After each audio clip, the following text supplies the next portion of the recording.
सोमवार की अष्टमी पड़ जाए। क्या पड़ जाए? सोमवार की, जम के बोलो जरा, अष्टमी। या तो सोमवार की अष्टमी पड़ जाए, या हर महीने शिवरात्रि आती है, हर महीने आती है, या तो सोमवार की अष्टमी पड़ जाए या फिर सोमवार की शिवरात्रि पड़ जाए, हर महीने आती है।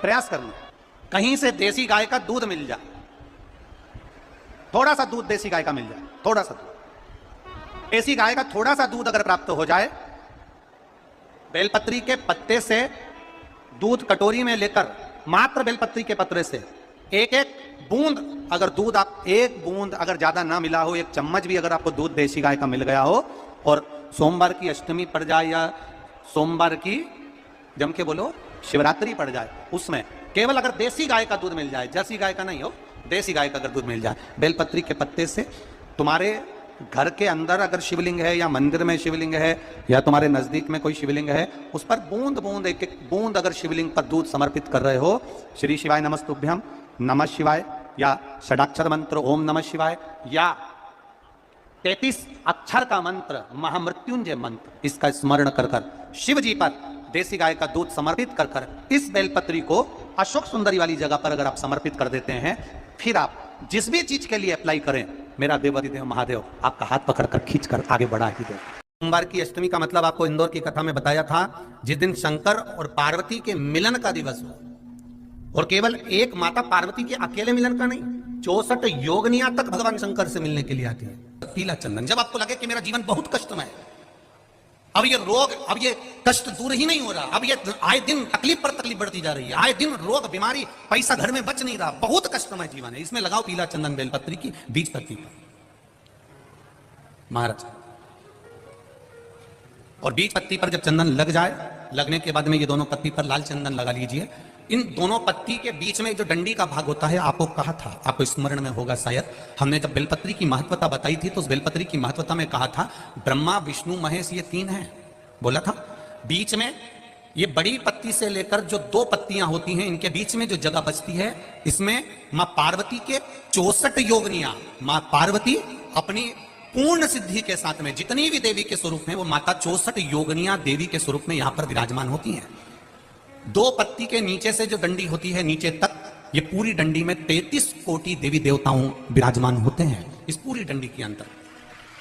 तो ये बीच वाली पत्ती है, ये जो बीच वाली पत्ती का जो भाग होता है, इस पत्ती के भाग में शहद का प्रयोग कर कर, यहां पीला चंदन, लाल चंदन, शहद का प्रयोग कर कर, इसी तरह से पकड़कर ये बेलपत्री की जो डंडी है वो अशोक सुंदरी पर जब आप समर्पित करें, तो जहां से जल बहता है उस ओर पर इस पत्ती को चढ़ाकर केवल आपके हृदय की बात कहकर देवाधिदेव महादेव से कोई भी शिव जी का मंत्र, पंचाक्षर नमः शिवाय, षडाक्षर ओम नमः शिवाय, श्री शिवाय नमस्तुभ्यम, या महामृत्युंजय मंत्र, जो शिव का मंत्र हो आपके पास में, उसको बोलते हुए देवाधिदेव महादेव को धीरे धीरे जल की धार चढ़ाना प्रारंभ करो।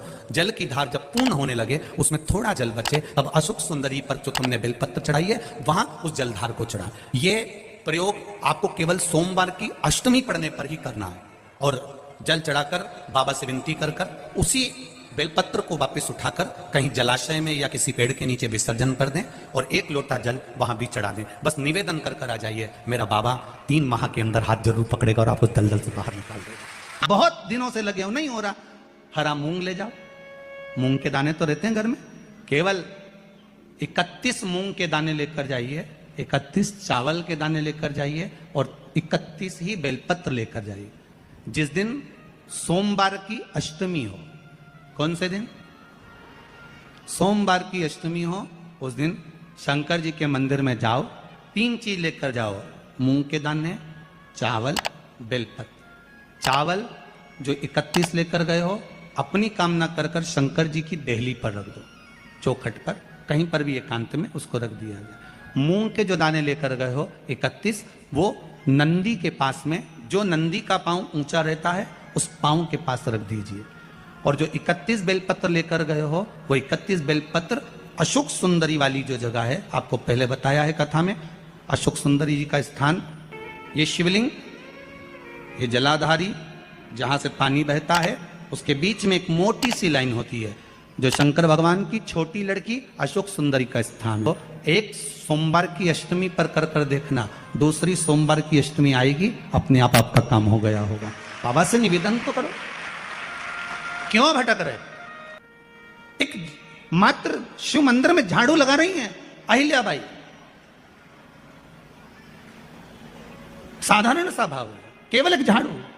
कई लोग कहते हैं महाराज जी आप कहते हो मंदिर में जाकर झाड़ू लगाओ, पोछा लगाओ, तो जो हमने मंदिर में रख रखा है स्वीपर आदि कादिक जो भी सेवा करने वाला है, काम करने वाला है, वर्कर है, वो कर रहा है, तो हम क्यों करें? अरे भाई एक बात याद रखना, आप सबसे पूछना चाहूंगा, आप लोग कहते हो कि मंदिर की सफाई जो वर्कर रखा है उसे करना चाहिए, मंदिर की सफाई जो पुजारी रखा है उसको करना चाहिए। मैं आपसे पूछना चाहता हूं कि आपके घर में जो तिजोरी है दिवाली पे उसकी सफाई कौन करता है?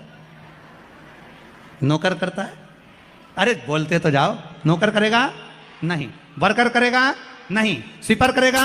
नहीं।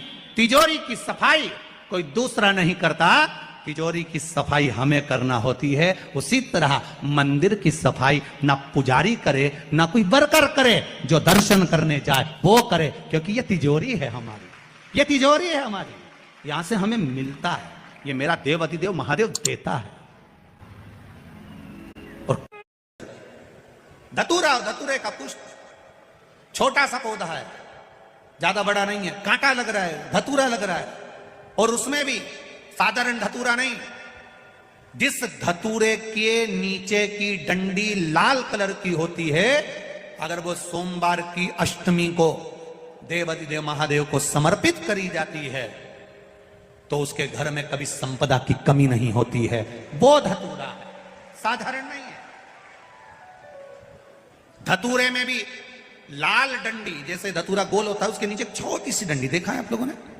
अरे देखिए कि नहीं देखिए बोलो, धतूरा देखा है ना?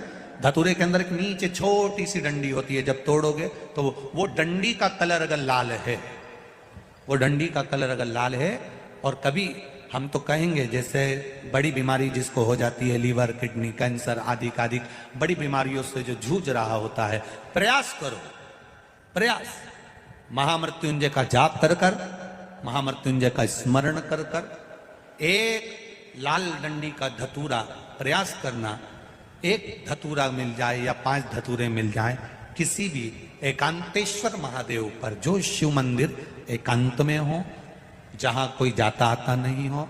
वैसे तो अब बहुत मुश्किल है कि ऐसा मंदिर मिल जाए जहां कोई जाता आता नहीं हो, पहले की बात दूसरी है, अब बात दूसरी है।